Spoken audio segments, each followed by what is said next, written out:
আমি বরাবরই যা বলে এসেছি যে আমি রাজনৈতিক পরিবারের সন্তান এবং আমি রাজপথে ছিলাম, আমি রাজপথে থাকবো গণতন্ত্রের জন্য, আওয়ামী লীগের জন্য, বাংলাদেশের জন্য। অবশেষে আওয়ামী লীগকে নিষিদ্ধের প্রতিবাদে প্ল্যাকার্ড হাতে রাজপথে এবার সোহেল তাজ। বিএনপিকে হুঁশিয়ারি দিয়ে যা বললেন তিনি। সম্প্রতি দেশের মানুষের এবং বিরোধী দলের মতামতকে উপেক্ষা করে তড়িঘড়ি করে সংসদে আওয়ামী লীগ নিষিদ্ধের বিল পাশ করা হয়।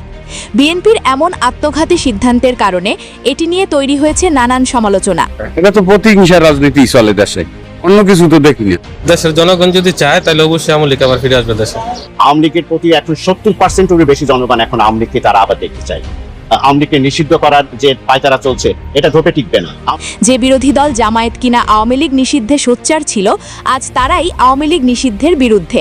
এই বিলটা হলো একটি গণহত্যাকারী সন্ত্রাসী সংগঠনের নিষিদ্ধকরণ সংক্রান্ত একটা অ্যামেন্ডমেন্ট। আমরা তার দায় নিতে চাই না, এই জন্য আমরা এখন সংসদ থেকে ওয়াক আউট করছি।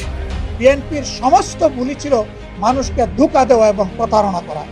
এবার আওয়ামী লীগ নিষিদ্ধের প্রতিবাদে রাজপথে নামল তাজউদ্দিন আহমেদের ছেলে সোহেল তাজ। বিএনপিকে 24 ঘন্টার আলটিমেটাম দিয়ে যা বললেন তিনি।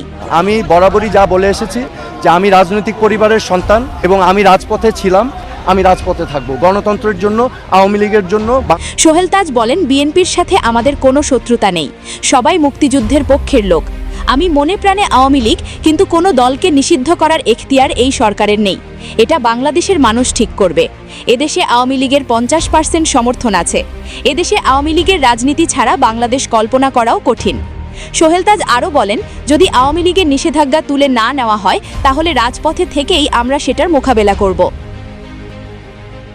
আর আওয়ামী লীগ ছিল সেই স্বাধীনতার পক্ষের দল। যারা প্রকৃতপক্ষে আওয়ামী লীগ করে তাদের মন থেকে তো নিষেধ করতে পারবে না, তা লিখিতভাবে নিষেধ করলে কি হবে?